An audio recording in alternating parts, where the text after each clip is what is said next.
नमस्कार दोस्तों, मैं कार्तिक शर्मा।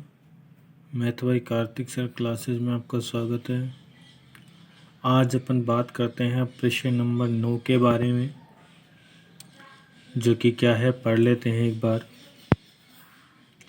कि दी गई आकृति में ए बी सी डी एक आयत है, यानी कि आपके पास जो ये ए बी सी डी जो दे रखा है ये एक प्रकार का आयत है। भुजा ए बी 10 सेमी है और क्या कहता है कि और बी सी का मतलब ये वाली ये 7 सेमी है। और कहता है कि आयत में प्रत्येक शीर्ष पर 3.5 सेमी त्रिज्या के वृत्त खींचे गए हैं। प्रत्येक शीर्ष का मतलब ए शीर्ष पर भी 3.5 सेमी, बी शीर्ष पर भी 3.5 सेमी, सी पर भी 3.5 सेमी और डी शीर्ष पर भी 3.5 सेमी के वृत्त खींचे गए। छायांकित भाग का क्षेत्रफल ज्ञात कीजिए। अब आपको इतना सा पता है कि ये कोण कितने डिग्री का होगा, 90 डिग्री का। ये कोण भी कितने डिग्री का होगा, 90 डिग्री का। ये कोण भी कितने डिग्री का होगा, 90 डिग्री का। क्यों? क्योंकि आयत का प्रत्येक कोण कितने डिग्री का होता है, 90 डिग्री का। अब आपको पता है कि यहाँ से यहाँ तक की जो मान है वो 3.5 सेमी है। प्रश्न कह रखा है 3.5 सेमी त्रिज्या के वृत्त काटे गए, तो ये भी 3.5, ये भी 3.5, ये भी 3.5, ये भी 3.5, ये भी 3.5। तो आप लोगों को देखा होगा कि वृत्त खींचे गए हैं, तो ये तो किसका काम करेगी, त्रिज्या का काम करेगी, और ये किसका काम करेगी, चाप का काम करेगी। और ये कोण 90 डिग्री सेंटर एंगल केंद्रीय कोण का काम करेगी। तो मैं क्या काम करूँगा, मैं आपका ए बी सी डी जो आपका आयत बन रहा है, इस पूरे आयत के क्षेत्रफल में से यदि मैं इसका क्षेत्रफल, इसका क्षेत्रफल, इसका क्षेत्रफल और इसका क्षेत्रफल यदि घटा दूं तो मेरे पास क्या बचेगा, छायांकित भाग का क्षेत्रफल बचेगा, नहीं बचेगा। तो मैं अब क्या काम करूंगा, एक त्रिज्यखंड का क्षेत्रफल निकालूंगा और उसको किससे गुणा कर दूंगा, 4 से कर दूंगा। तब तो चारों छायांकित भाग का क्षेत्रफल आ जाएगा और आयत के क्षेत्रफल में से ये घटा दूंगा तो क्या बच जाएगा, छायांकित भाग का क्षेत्रफल। अब करते कैसे हैं उसके लिए आप लोगों को देखिए, अपन करते हैं। सबसे पहले अपन आयत का क्षेत्रफल निकालते हैं, तो अपन लिखेंगे आयत की लंबाई। क्या लिखेंगे, आयत की लंबाई, जो भी क्या होगी ए बी। वैसे इसको तो आयत की लंबाई कितनी होगी, 10 सेंटीमीटर। आयत की चौड़ाई,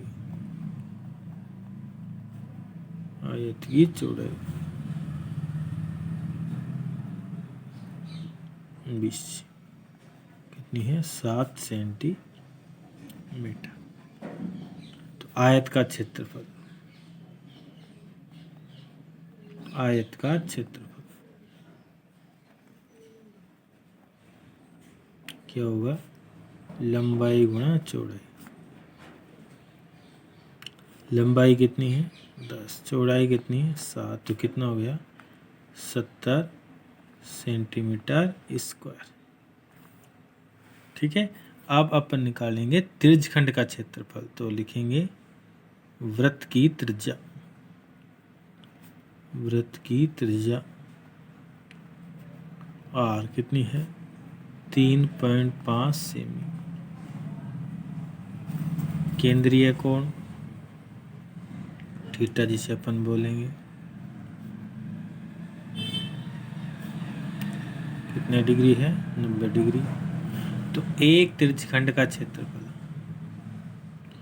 क्या आपको पता है इसमें कितने त्रिज्यखंड बन रहे हैं, 4। तो एक त्रिज्यखंड का क्षेत्रफल बराबर क्या होगा, थीटा बटा 360 गुणा पाई आर स्क्वायर। थीटा 90 बटा 360 गुणा पाई का मान 22/7, आर 35/10 और 35/10। तो ये कितनी बार, 4 बार। ये कितनी, 5, 5 दूनी 10। तो क्या बचा आपके पास, और 2 से काट दो 11 बार, तो क्या बचा 11 गुणा 35/4 गुणा 10। तो अब इसको सरल करते हैं, देखिएगा क्या आता है। यह आया 385/40 और इसमें जब आपका भाग लगाएंगे तो आपके पास आएगा 9.625 सेंटीमीटर स्क्वायर। ये कितने त्रिज्यखंड का क्षेत्रफल आया है? एक त्रिज्यखंड का क्षेत्रफल। अपन कितने त्रिज्यखंड का क्षेत्रफल निकालेंगे? 4 त्रिज्यखंड का क्षेत्रफल। तो देखिएगा क्या होगा। तो अपन लिखेंगे 4 त्रिज्यखंड का क्षेत्र क्या होगा?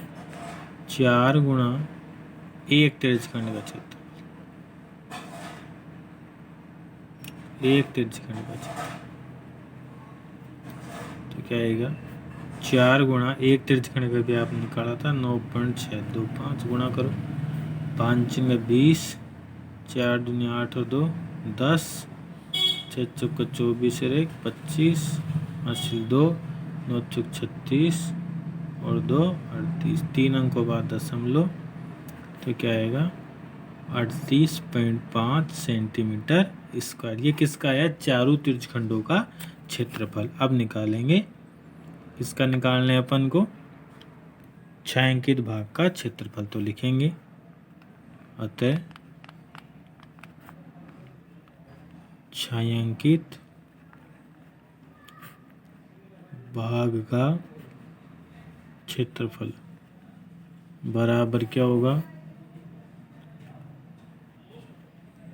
आयत का क्षेत्रफल माइनस चारों त्रिज्यखंडों का क्षेत्रफल। चारों